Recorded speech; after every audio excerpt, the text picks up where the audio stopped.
Hello everyone, welcome two biology class.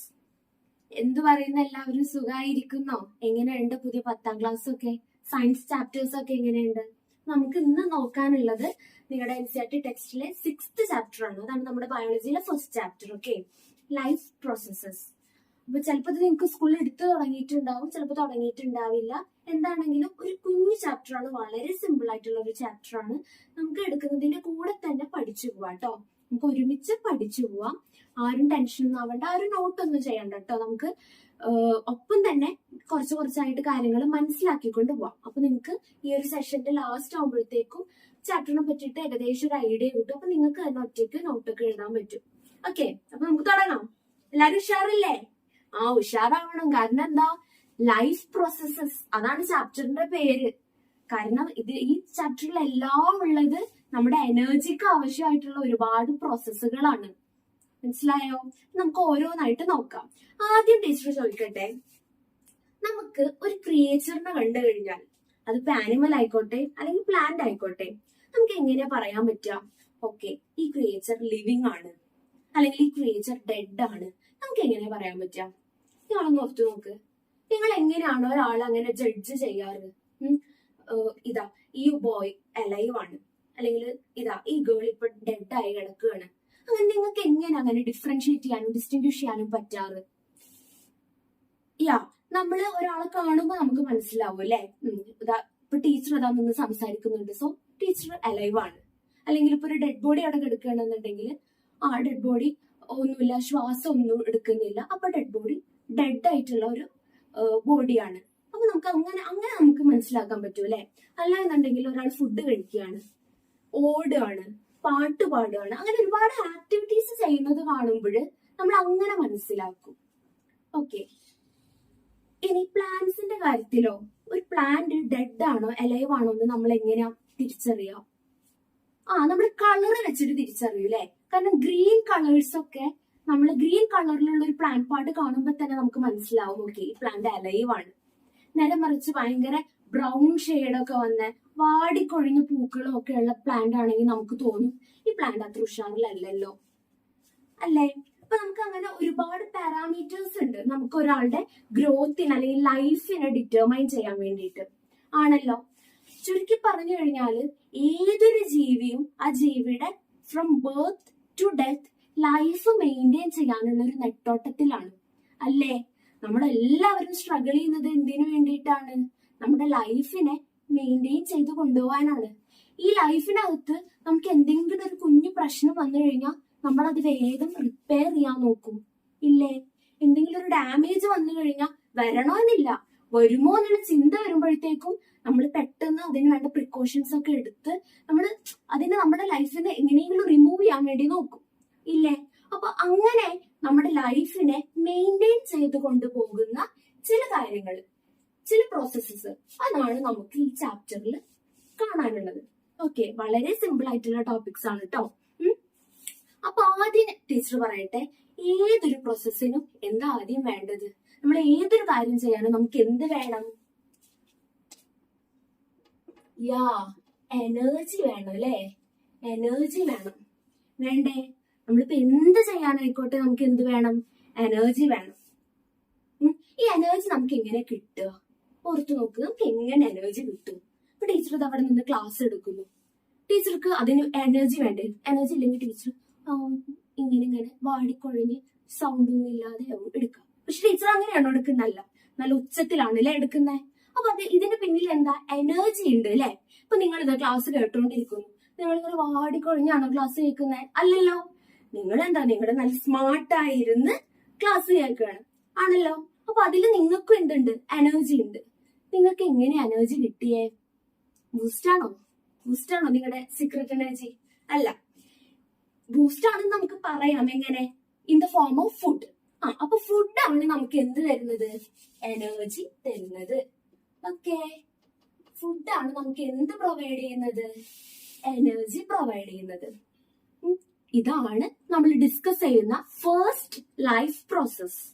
Okay, ഇതാണ് നമ്മൾ discuss ചെയ്യുന്ന ഫസ്റ്റ് ലൈഫ് പ്രോസസ്. അപ്പൊ എന്താണ് ലൈഫ് പ്രോസസ്സിന്റെ പേര് എന്നറിയോ? ന്യൂട്രീഷൻ. എന്താണ് ന്യൂട്രീഷൻ. അതായത് ചുരുക്കി പറഞ്ഞാല് ഔട്ട്സൈഡ് എൻവയോൺമെന്റിൽ നിന്നും നമ്മുടെ ബോഡിക്ക് പുറമേ നിന്നും നമ്മൾ എനർജി ഫുഡിന്റെ രൂപത്തിൽ സ്വീകരിക്കാം. ആ ഒരു പ്രോസസ്സിനെ നമ്മൾ എന്ത് വിളിക്കും? ന്യൂട്രീഷൻ എന്ന് വിളിക്കും. കിട്ടിയോ? നമ്മൾ ഔട്ട്സൈഡ് എൻവയോൺമെന്റിൽ നിന്നും എനർജി ഫുഡിന്റെ രൂപത്തിൽ അക്വയർ ചെയ്യുന്ന പ്രോസസ്സാണ് ഏത്? ന്യൂട്രീഷൻ. മനസ്സിലായോ? അതായത് നമ്മൾ ഫുഡ് അടിക്കുന്നു, എനർജി കിട്ടുന്നു. Simple as that. അതാണ് ന്യൂട്രീഷൻ. ഓക്കെ, ഇതാണ് നമ്മൾ ആദ്യം പഠിക്കാൻ പോകുന്ന പ്രോസസ്സ്. ഇനി രണ്ടാമത് നമുക്ക് എനർജി കിട്ടി, ഫുഡിന്റെ രൂപത്തിൽ നമുക്ക് എനർജി ഉള്ളിലോട്ട് എത്തി. പക്ഷെ ഏറ്റവും ആദ്യം തന്നെ ഈ ഫുഡ് കയറി കഴിഞ്ഞ ഉടനെ തന്നെ നമുക്ക് എനർജി തരില്ല. ആദ്യം നമ്മൾ കഴിച്ച ഫുഡിനൊക്കെ ഒന്ന് ബ്രേക്ക് ഡൗൺ ചെയ്യണം. അതായത് ഇപ്പൊ നമ്മളിപ്പോ ഒരു ചിക്കൻ പീസ് കഴിച്ചു കഴിഞ്ഞാലും ഈ ചിക്കൻ പീസിൽ നിന്നുള്ള എനർജി നമ്മുടെ ശരീരത്തിന്റെ ഓരോ സെല്ലിലും എത്തണം. കിട്ടിയോ? ചിക്കൻ പീസിൽ നിന്നുള്ള എനർജി നമ്മുടെ ശരീരത്തിലെ, നമ്മുടെ ബോഡിയിലെ ഓരോ സെല്ലിലും എന്ത് ചെയ്യണം? എത്തണം. അങ്ങനെ എത്തണം എന്നുണ്ടെങ്കിൽ ഈ കോംപ്ലക്സ് ആയിട്ടുള്ള ചിക്കൻ പീസിനെ ബ്രേക്ക് ഡൗൺ ചെയ്യണം. കിട്ടിയോ? കോംപ്ലക്സ് ആയിട്ടുള്ള ചിക്കൻ പീസ് എന്ന് പറഞ്ഞാൽ കോംപ്ലക്സ് ആയിട്ടുള്ള ഫുഡ് ഐറ്റം ആണ് അല്ലേ? ഇതിനെ നമ്മൾക്ക് എന്ത് ചെയ്യണം? കുഞ്ഞു കുഞ്ഞ് പാർട്സ് ആക്കി ഡിവൈഡ് ചെയ്യണം. അതായത് നമുക്ക് ഒരുപാട് കോശങ്ങൾ ഉണ്ട് അല്ലെ, ഒരുപാട് സെല്ലുകൾ വെച്ചിട്ടല്ലേ നമ്മുടെ ബോഡി ഉണ്ടാക്കിയിട്ടുള്ളത്. നിങ്ങൾ മുൻപ് 9th പഠിച്ചിട്ടില്ലേ? ഹ്യൂമൻ ബോഡി അല്ലെങ്കിൽ ഒരു കോംപ്ലക്സ് ബോഡി എന്ന് പറഞ്ഞാൽ it's made up of tissues. Tissues എന്ത് വെച്ചിട്ടാണ് ഉണ്ടാക്കിയിട്ടുള്ളത്? ഒരുപാട് സെൽസ് വെച്ചിട്ട്. ശരിക്കും നിങ്ങളൊരു ഫ്ലോ ചാർട്ട് നമ്മൾ കണ്ടിട്ടുണ്ട് അല്ലെ? സെൽ, അത് ടിഷ്യൂസ് ഒക്കെ ചേർന്നിട്ട് ഓർഗൻസ്, പിന്നെ ഓർഗൻ സിസ്റ്റം, ലാസ്റ്റ് ബോഡി. ഇങ്ങനെയല്ലേ നമ്മൾ പഠിച്ചത് 9th? അപ്പൊ അതില് ഈ സെല്ല്, ഓരോ സെല്ലിലും എത്തണം. ഇപ്പൊ നമ്മൾ ബോഡിക്കാണ് ഇത് കൊടുത്തത്. ഈ കൊടുത്ത ഫുഡ് ഓരോ സെല്ലിനും എന്ത് ചെയ്യണം? എത്തണം. അങ്ങനെ എത്തണം എന്നുണ്ടെങ്കിൽ നമുക്കൊരാൾ ആവശ്യമുണ്ട്. ആരെയാണെന്നറിയോ? നമുക്കൊരാൾ ആവശ്യമുണ്ട്. യെസ്, ഓക്സിജൻ വേണം. ആരെയാ വേണ്ടത്? ഓക്സിജനെ വേണം. അപ്പൊ ഈ ഓക്സിജൻ ആണ് എന്ത് ചെയ്യുന്നത്? കോംപ്ലക്സ് ഫുഡ് മെറ്റീരിയലിനെ സിംപ്ലർ ഫുഡ് മോളിക്യൂൾസ് ആക്കി സ്പ്ലിറ്റ് ചെയ്യുന്നത്, പൊട്ടിക്കുന്നത്. അതാരാണ് ചെയ്യുന്നത്? ഓക്സിജൻ ആണ് ചെയ്യുന്നത്. അപ്പൊ അതിന് നമുക്കിനി അടുത്തത് ആരെ വേണം? ഓക്സിജനെ വേണം. ഓക്കെ, ഏറ്റവും ആദ്യം നമുക്ക് വേണ്ടിയിരുന്ന ആൾ ആരായിരുന്നു? എനർജി ആയിരുന്നു അല്ലെ? എനർജി ആയിരുന്നു ഏറ്റവും ആദ്യം നമുക്ക് വേണ്ട ആള്. എനർജി ആയിരുന്നു. രണ്ടാമത് നമുക്ക് വേണ്ട ആളാരാണ്? ഇനി ഓക്സിജൻ ആണ്. ഓക്കെ, ഈ ഓക്സിജനെ നമുക്ക് എങ്ങനെയാ കിട്ടുക?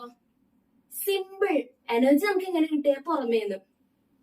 ഓക്സിജനെ നമുക്ക് ഔട്ട്സൈഡ് എൻവയോൺമെന്റിൽ നിന്നും ഉള്ളിലോട്ട് എടുക്കാൻ പറ്റും by the next life process named respiration. എന്താണ് റെസ്പിറേഷൻ?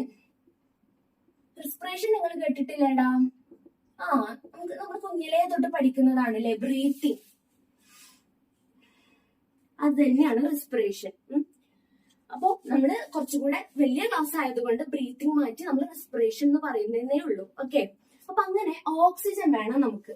അതാണ് ആ ഒരു ഓക്സിജനെ എടുക്കുന്നത് ഈ റെസ്പിറേഷൻ എന്നുള്ള പ്രോസസ്സിലൂടെ സാറ്റിസ്ഫൈഡ് ആവുന്നു. ഓക്കെ, ഇപ്പൊ നമ്മള് ഫുഡ് കഴിച്ചു, നമ്മൾ നന്നായിട്ട് വിശന്നിരിക്കുകയായിരുന്നു. അപ്പൊ നമുക്ക് നല്ല ഫുഡൊക്കെ കിട്ടി. നമുക്ക് എനർജി കിട്ടാൻ വേണ്ടിയിട്ട് നമ്മൾ നന്നായിട്ട് ഫുഡൊക്കെ കഴിച്ചു. ആ കഴിച്ച ഫുഡിനെ, വായിലോട്ട് എടുത്ത ഫുഡിനെ ഓക്സിജന്റെ സഹായത്തിൽ നമ്മൾ സ്പ്ലിറ്റ് ചെയ്ത് കുഞ്ഞു കുഞ്ഞു മോളിക്യൂൾസ് ആക്കി. ഇപ്പോഴും അത് സെൽസിലോട്ട് എത്തിയിട്ടില്ല. കാരണം എത്തണമെന്നുണ്ടെങ്കിൽ അവിടെ അടുത്ത ആള് വരണം. അപ്പൊ നിങ്ങൾ ഓർക്കുന്നുണ്ടാവും, വിശന്നു ഫുഡ് കഴിച്ചു, വിശപ്പൊക്കെ മാറി, സുഖമായി. പെട്ടെന്ന് നടക്കുന്ന, അതായത് കണ്ടിന്യൂസ് ആയിട്ട് നടക്കുന്ന, പെട്ടെന്ന് നമുക്ക് റിസൾട്ട് കിട്ടുന്ന ഒരു പ്രോസസ് അല്ലേ ഇത്? അല്ല, ഇത് ഒരുപാട് ആക്ടിവിറ്റീസിന്റെ കോർഡിനേഷനിലൂടെ മാത്രമാണ് നമ്മുടെ ഈ വിശപ്പ് എന്നുള്ള ഈ ഒരു ഇമോഷൻ അവിടെ സാറ്റിസ്ഫൈഡ് ആവുന്നത്. ഓക്കെ, നമ്മൾ അതിനെ കുറിച്ചിട്ട് ഇനി ഡീറ്റെയിൽഡ് ആയിട്ട് നോക്കും. ഇപ്പൊ നമ്മൾ തൽക്കാലം എവിടം വരെ എത്തി? ഫുഡിനെ ബ്രേക്ക് ഡൗൺ ചെയ്യുന്നത് വരെ എത്തി. ഇതുവരെ ക്ലിയർ അല്ലേ? ഓക്കെ, ഇനി നമുക്ക് എങ്ങനെ ഈ ഫുഡിനെ ഓരോ സെല്ലിലോട്ടും എത്തിക്കാം എന്ന് നോക്കാം. ഓക്കെ, അപ്പൊ ഇങ്ങനെ ഓരോ സെല്ലിലോട്ടും ഫുഡിനെ സർക്കുലേറ്റ് ചെയ്യുന്ന അടുത്ത ലൈഫ് പ്രോസസ് ആണ് ഏത്? Yes, circulation. ഏതാണ്? സർക്കുലേഷൻ.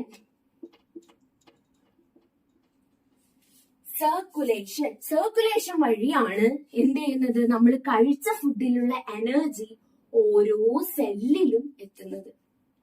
മനസ്സിലായോ? ഇനി ഓരോ സെല്ലിലും എത്തിയെന്ന് കരുതാം. ഇപ്പൊ നമ്മുടെ ക്ലാസ്സിൽ ടീച്ചർ ആൻസർ ഷീറ്റ് ആയിട്ട് വരികയാണ്. ഒരു ബണ്ടിൽ ഓഫ് ആൻസർ ഷീറ്റ്സ് ഉണ്ട്. അപ്പൊ നമ്മുടെ ക്ലാസ്സിൽ ഒരാളെ ഏൽപ്പിക്കൂലേ എല്ലാവർക്കും ഡിസ്ട്രിബ്യൂട്ട് ചെയ്യാൻ വേണ്ടിയിട്ട്. അപ്പൊ ആ ഒരാളാണ് ഇത് എല്ലാവരിലോട്ടും എത്തിക്കുക. അതുപോലെ നമ്മുടെ ശരീരത്തില് എല്ലാ ഭാഗത്തോട്ടും നമുക്ക് വേണ്ട കാര്യങ്ങളെ എത്തിക്കാൻ വേണ്ടിയിട്ട് ഒരാളുണ്ട്. ആരാന്നറിയോ? ബ്ലഡ്. ബ്ലഡാണ് എത്തിക്കുക. ഇനി ആ ബ്ലഡിനെ അതിനു വേണ്ടിയിട്ട് ഒഴുക്കി വിടുന്ന മറ്റൊരാളുണ്ട്. ആരാന്നറിയോ? Yes, heart. അതൊക്കെ നമ്മളിനി വഴിയെ കാണും കേട്ടോ. ഹാർട്ട്, ബ്ലഡ്, അതിന്റെ ഒക്കെ ഫങ്ഷൻസും കാര്യങ്ങളൊക്കെ നമ്മളിനി വഴിയെ കാണും. ഓക്കെ, അപ്പൊ സർക്കുലേഷൻ ആയി. ഇനി ഞാൻ ചോദിക്കട്ടെ, നമ്മളിപ്പോ 3 ആക്ടിവിറ്റീസ് ചെയ്തു അല്ലെ? ന്യൂട്രീഷൻ കഴിഞ്ഞു, റെസ്പിറേഷൻ കഴിഞ്ഞു, സർക്കുലേഷൻ കഴിഞ്ഞു. നമുക്കറിയാം ഏത് ജോലി കഴിഞ്ഞാലും അവിടെ കുറച്ച് വേസ്റ്റ് പ്രോഡക്ട്സ് ഉണ്ടാവും അല്ലെ? ഇപ്പൊ നമ്മൾ കിച്ചണിൽ കയറി എന്തെങ്കിലും കുക്കിങ്ങോ നമ്മൾ എന്തെങ്കിലും ഒരു എക്സ്പെരിമെന്റ് നടത്തിയാൽ തന്നെ മൊത്തം മെസ്സായിരിക്കും അല്ലെ? കുറെ വേസ്റ്റ് ഉണ്ടാവും ആണല്ലോ. അപ്പൊ ആ വേസ്റ്റ് റിമൂവ് ചെയ്യണ്ടേ? ഇല്ലെങ്കിൽ നമുക്ക് തന്നെ പണി കിട്ടില്ലേ? യെസ്, നമ്മുടെ ശരീരത്തിലും നമ്മൾ ഫുഡ് കഴിച്ചാലും അതിന്റെ ബൈ പ്രോഡക്ട്സ് ആയിട്ട് ചിലപ്പോൾ നമുക്ക് ഹാർംഫുൾ ആയിട്ടുള്ള സബ്സ്റ്റൻസസ് തന്നെ വരാം. അപ്പൊ അതിന് എന്തായാലും നമുക്ക് എന്ത് ചെയ്യേണ്ടി വരും? റിമൂവ് ചെയ്യേണ്ടി വരും. ഓക്കെ, അപ്പൊ അങ്ങനെ റിമൂവൽ സ്റ്റെപ്പാണ് അടുത്തത്. ദ ഫൈനൽ സ്റ്റെപ്പ് അതാണ് ഏത്? എക്സ്ക്രീഷൻ. ഏതാണ്? എക്സ്ക്രീഷൻ. മനസ്സിലായോ? നമ്മൾ കഴിച്ച ഫുഡിൽ നിന്നും നമുക്ക് എനർജി എല്ലാം നമ്മൾ അക്വയർ ചെയ്തതിന് ശേഷം ബാക്കിയാവുന്ന വേസ്റ്റ് പ്രോഡക്ട്സിനെ we must need to remove. ആ പ്രോസസ് ആണ് ഏത്? എക്സ്ക്രീഷൻ. ഓക്കെ, അപ്പൊ ഇതാണ് നമുക്ക് ഈ ചാപ്റ്ററിൽ ഡിസ്കസ് ചെയ്യാനുള്ള 4 ലൈഫ് പ്രോസസ്സുകൾ. ഓക്കെ, ഇതുവരെ ക്ലിയർ ആണോ? ടീച്ചർ ആദ്യം തൊട്ടൊന്നും കൂടെ ചോദിക്കട്ടെ, എന്തിനാണ് നമുക്ക് ഈ ലൈഫ് പ്രോസസ് ഒക്കെ? എന്തിനു വേണ്ടിയിട്ടാ? നമ്മുടെ ലൈഫിനെ മെയിൻറ്റെയിൻ ചെയ്തു കൊണ്ടുപോവാന് അല്ലെ? ഡാമേജും കാര്യങ്ങളൊന്നും വരുത്താതെ അതിൽ നിന്നെല്ലാം റിക്കവർ ചെയ്ത് നമ്മുടെ ലൈഫിനെ കൊണ്ടുപോകാൻ വേണ്ടിയിട്ടുള്ള ചില പ്രോസസ്സുകളാണ് ഏത്? ലൈഫ് പ്രോസസ്സുകളായിട്ടുള്ള ഇവ 4. ഓക്കെ, അപ്പൊ ഈ 4 പ്രോസസ്സിനെയും ഓൾ ടുഗദർ നമുക്ക് എന്തെന്ന് വിളിക്കാം? ലൈഫ് പ്രോസസ്സസ് എന്ന് വിളിക്കാം. ഓക്കെ, ക്ലിയർ ആണോ? ഇനി നമുക്ക് ഇതിൽ ഓരോന്നും കാണാം. ഇപ്പൊ ടീച്ചർ പറഞ്ഞതൊക്കെ വളരെ സിമ്പിൾ ആയിട്ടുള്ള കാര്യങ്ങളാണ്. ഇനി നമ്മൾ ഓരോന്നെടുത്ത് പഠിക്കുമ്പോഴേ എല്ലാം ക്ലിയർ ആവും. സോ നമുക്ക് ആദ്യത്തെ പ്രോസസ് കാണാം, ന്യൂട്രീഷൻ. അപ്പൊ നമ്മൾ പറഞ്ഞു അല്ലെ, ന്യൂട്രീഷൻ എന്ന് പറഞ്ഞാൽ എന്താണ്? പുറത്തു നിന്നും ഫുഡിന്റെ രൂപത്തിൽ എനർജി അകത്തോട്ട് എടുക്കുന്ന പ്രോസസ് അല്ലെ? അതാണ് ന്യൂട്രീഷൻ. ഇനി പല ഓർഗാനിസംസ് ന്യൂട്രീഷൻ അക്വയർ ചെയ്യുന്നത് ഡിഫറെന്റ് വേസിലാണ്. ചിലരെന്താ ചെയ്യാന്നറിയോ? സിമ്പിൾ ഇൻഓർഗാനിക് മോളിക്യൂൾസ് ആയിട്ടുള്ള കാർബൺ ഡയോക്സൈഡ്, അതുപോലെ വാട്ടർ, ഇതൊക്കെ ഉപയോഗിച്ചിട്ട് എന്തുണ്ടാക്കും? സിമ്പിൾ ഫുഡ് ഐറ്റംസിനെ ഉണ്ടാക്കും. ഓക്കെ, ചിലരെന്താ ചെയ്യുക? കാർബൺ ഡയോക്സൈഡ് തുടങ്ങിയ റോ മെറ്റീരിയൽ, ഇങ്ങനെ നമുക്ക് ഫുഡ് ഉണ്ടാക്കാൻ ആവശ്യമായിട്ടുള്ള സബ്സ്റ്റൻസസിനെ നമ്മൾ വിളിക്കുക എന്താണെന്നറിയോ? Raw materials. അപ്പൊ ഈ കാർബൺ ഡയോക്സൈഡ് മാത്രമാണോ റോ മെറ്റീരിയലിൽ വരിക? അല്ല അല്ലെ? എനർജി, ഫുഡ്, ഇതെല്ലാം എന്താണ്? റോ മെറ്റീരിയൽ ആണ്. എന്തിനു വേണ്ട? ഫുഡിനെ പ്രിപ്പയർ ചെയ്യാൻ വേണ്ടി ആവശ്യമായിട്ടുള്ള റോ മെറ്റീരിയൽസ് ആണ് ഈ പറഞ്ഞതൊക്കെ. അപ്പൊ ചില ഓർഗാനിസംസ് എന്ത് ചെയ്യും? ഇത്തരത്തിലുള്ള ഇനോർഗാനിക് മോളിക്യൂളുകൾ ഉപയോഗിച്ചിട്ട് ഫുഡ് ഉണ്ടാക്കും. കാർബൺ ഡയോക്സൈഡ് തുടങ്ങിയിട്ടുള്ള ചില എലമെന്റ്സും ഗ്യാസസും ഒക്കെ ഉപയോഗിച്ചിട്ട് എന്തുണ്ടാക്കും? ഫുഡിനുണ്ടാക്കും. ചിലരെന്ത് ചെയ്യും? കള്ളന്മാരെ പോലെ ഇവരുണ്ടാക്കിയ ഫുഡ് അടിച്ചു മാറ്റും. മനസ്സിലായോ? അപ്പൊ ഈ ആദ്യത്തെ കൂട്ടരില്ലേ, അതായത് സ്വയം ഫുഡ് പ്രിപ്പയർ ചെയ്യുന്ന കൂട്ടര്, സിമ്പിൾ ഇൻഓർഗാനിക് മോളിക്യൂൾസ് ഉപയോഗിച്ചിട്ട് സ്വയം അവർക്ക് വേണ്ട ഫുഡ് ഉണ്ടാക്കുന്ന നല്ല സെറ്റ് ടീംസ്, അവരെ നമ്മൾ എന്താ വിളിക്കുക? ഓട്ടോട്രോഫ്സ്. എന്താണ്? ഓട്ടോട്രോഫ്സ്. അവരെ നമ്മൾ ഓട്ടോട്രോഫ്സ് എന്ന് വിളിക്കും. ഈ ഒരു മോഡ് ഓഫ് ന്യൂട്രീഷനെ നമ്മൾ എന്ത് വിളിക്കും? Autotrophic nutrition. സിമ്പിൾ അല്ലേ? അപ്പൊ simple food items from inorganic materials അങ്ങനെ പ്രിപ്പയർ ചെയ്യുന്ന കൂട്ടുകാരെ നമ്മൾ എന്തെന്ന് വിളിക്കും? ഓട്ടോട്രോഫ്സ് എന്ന് വിളിക്കും. ഇനി ഇവരെ ഡിപ്പെൻഡ് ചെയ്തിട്ട് കോംപ്ലക്സ് ഫുഡ് ഐറ്റംസ് കൺസ്യൂം ചെയ്യുന്ന ആൾക്കാരെ നമ്മൾ എന്ത് വിളിക്കും? ഹെറ്ററോട്രോഫ്സ്. എന്താ വിളിക്കുക? കള്ളന്മാരെ പോലെ നേരത്തെ ടീച്ചർ പറഞ്ഞില്ലേ, ആ കൂട്ടരെ ഹെറ്ററോട്രോഫ്സ്. അപ്പൊ ഈ മോഡ് ഓഫ് ന്യൂട്രീഷനെ വിളിക്കുന്ന പേരെന്തായിരിക്കും? Heterotrophic nutrition. Heterotrophic nutrition. Okay, നമ്മളൊക്കെ ഏത് കൂട്ടരാ? നമ്മളൊക്കെ നമ്മൾ തന്നെ സ്വയം ഇനോർഗാനിക് മോളിക്യൂൾസും സൺലൈറ്റും ഒക്കെ ഉപയോഗിച്ച് ഫുഡ് ഉണ്ടാക്കുന്ന ആൾക്കാരാണോ? നമ്മളൊക്കെ രാവിലെ ആവുമ്പോൾ പുറത്തിറങ്ങി സൺലൈറ്റിന് ചുറ്റും നിന്ന് ഇങ്ങനെ ഫുഡ് ഉണ്ടാക്കൂ എന്ന് പറഞ്ഞാൽ നമ്മൾ ഉടനെ നമ്മുടെ ബോഡി ഫുഡ് ഉണ്ടാക്കിയിട്ടാണോ നമ്മളെ കൊണ്ട് കഴിപ്പിക്കാറ്? അല്ലല്ലോ. അല്ല അല്ലെ? നമ്മൾ കടയിൽ പോയി സാധനങ്ങളൊക്കെ വാങ്ങി അതെല്ലാം കുക്ക് ചെയ്ത് കഴിക്കും. അങ്ങനെയല്ലേ നമ്മള്? ഒരർത്ഥത്തിൽ നമ്മൾ സ്വയം ഫുഡ് ഉണ്ടാക്കി കഴിക്കും. പക്ഷെ അതിന് വേണ്ട റോ മെറ്റീരിയൽസ് ഒന്നും നമ്മൾ സ്വയം ഉണ്ടാക്കുന്നതല്ല, അല്ലെ? നമ്മൾ പച്ചക്കറി, പഴവർഗ്ഗങ്ങള് ഇതൊക്കെയാണ് നമ്മൾ കൺസ്യൂം ചെയ്യാണ് ചെയ്യുക, അല്ലെ? അതായത് ഓരോ ചെടികൾ ഉണ്ടാക്കുന്നതും നമ്മൾ വാങ്ങി നമ്മൾ ഇഷ്ടത്തിന് കുക്ക് ചെയ്ത് കഴിക്കുന്നവരാണ്. അപ്പൊ നമ്മള് എങ്ങനെയാണെന്ന് പറയാം? നമ്മൾ ഹെറ്ററോട്രോഫുകളാന്ന് പറയാം. നമ്മൾ ഡിപ്പെൻഡന്റ് ആണ് ആരില്? ഓട്ടോട്രോഫ്സില്. അപ്പൊ ഈ ഓട്ടോട്രോഫ്സ് ആരാ? Yes, plants. അതേപോലെ തന്നെ ബ്ലൂ ഗ്രീൻ ആൽഗെ, ഇവരൊക്കെയാണ് ആര്? ഓട്ടോട്രോഫ്സ്. ആരൊക്കെയാണ്? പ്ലാന്റ്സും ബ്ലൂ ഗ്രീൻ ആൽഗയും ആണ് ആര്? ഓട്ടോട്രോഫ്സ്. അപ്പൊ ഹെറ്ററോട്രോഫ്സ് ആരായിരിക്കും? ഹെറ്ററോട്രോഫ്സ് ആരായിരിക്കും? ആനിമൽസ്, നമ്മളൊക്കെ അല്ലെ. പിന്നെ ഫംഗൈ. ഫംഗൈ എന്താണെന്നറിയോ? ഇപ്പൊ മഴക്കാലം ആയതുകൊണ്ട് ഫംഗൈ നമ്മുടെ ചുറ്റുവട്ടത്തൊക്കെ ഉണ്ടാവും. മഷ്റൂംസ് ഒക്കെ, അതൊക്കെയാണ് ഫംഗൈ കാറ്റഗറിയിൽ വരിക. അപ്പോ ഈ രണ്ട് കൂട്ടരുമാണ് മെയിൻ ആയിട്ട് നമുക്ക് ന്യൂട്രീഷന്റെ കീഴിൽ പഠിക്കാനുള്ളത്. ഈ ഹെറ്ററോട്രോഫ്സിന് പിന്നെ ഡിവിഷൻസ് ഉണ്ട് കേട്ടോ. നിങ്ങളുടെ ടെക്സ്റ്റിൽ കുറച്ച് 2 പേജ് അപ്പുറം പറയുന്നുണ്ട്. ഹെറ്ററോട്രോഫ്സിൽ വരുന്ന വേറെ കുറച്ച് ആൾക്കാർ നമുക്ക് കണ്ടാലോ. മെയിൻ ആയിട്ട് ഹെറ്ററോട്രോഫ്സ് എന്ന് പറഞ്ഞാൽ മറ്റുള്ളവരെ ഡിപ്പെൻഡ് ചെയ്യും. ഈ ഡിപ്പെൻഡൻസ് എന്തുണ്ട്? പലതരത്തിലുണ്ട്. ചില ആൾക്കാർ ജീവനുള്ള മറ്റു ഓർഗാനിസത്തിന് ഡിപ്പെൻഡ് ചെയ്യും. അതായത് തലയിലെ പേന്, ലൈസ്, ഇതെന്താ ചെയ്യാ? അവർക്ക് ജീവനുണ്ട് അല്ലെ? നമുക്കും ജീവനുണ്ട്. അപ്പൊ നമ്മുടെ ചോര കുടിച്ചിട്ടാണ് അവര് വളരുന്നത്, ആണല്ലോ. അപ്പൊ അത്തരം ആൾക്കാരെ നമ്മൾ എന്ത് വിളിക്കും? അതായത് ലിവിങ് ഓർഗാനിസത്തിനെ ഡിപ്പെൻഡ് ചെയ്ത് ലിവിങ് ഓർഗാനിസത്തിൽ നിന്നും കൺസ്യൂം ചെയ്യുന്ന കൂട്ടർ, അത്തരം ഹെറ്ററോട്രോഫ്സിനെ നമ്മൾ വിളിക്കുന്ന പേരാണ് പാരസൈറ്റ്സ്.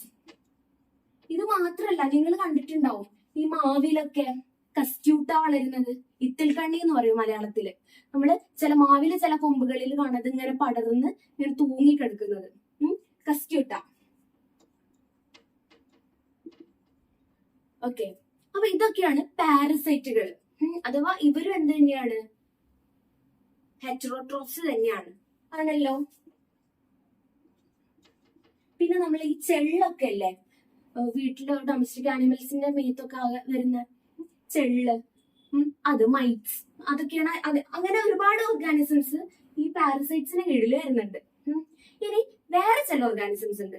അവര് ജീവനുള്ള ജീവികളിൽ, ജീവനോടെ ഇരിക്കുന്നവരിലല്ല ഡിപ്പെൻഡ് ചെയ്യാം, ചത്തുപോയവരില്ല. ലൈക്ക് അവര് ഡെഡ് ആൻഡ് ഡീകമ്പോസിങ് ആയിട്ടുള്ള ഓർഗാനിസത്തിലെ പോയിട്ട് അതിൽ നിന്ന് ന്യൂട്രിയൻസ് ഡിറൈവ് ചെയ്യുന്നവരാണ്. അതായത് ഇപ്പൊ ചീഞ്ഞു തുടങ്ങിയ മരം, അതുമല്ലൊക്കെയാണ് ഇവരെ കാണാൻ പറ്റുക. അത് ടീച്ചർ നേരത്തെ പറഞ്ഞ പോലെ ഫംഗൈ, മഷ്റൂംസ് ഒക്കെ നിങ്ങൾ കണ്ടിട്ടില്ലേ? കൂണൊക്കെ എപ്പോഴും മുളച്ച് നിൽക്കുക.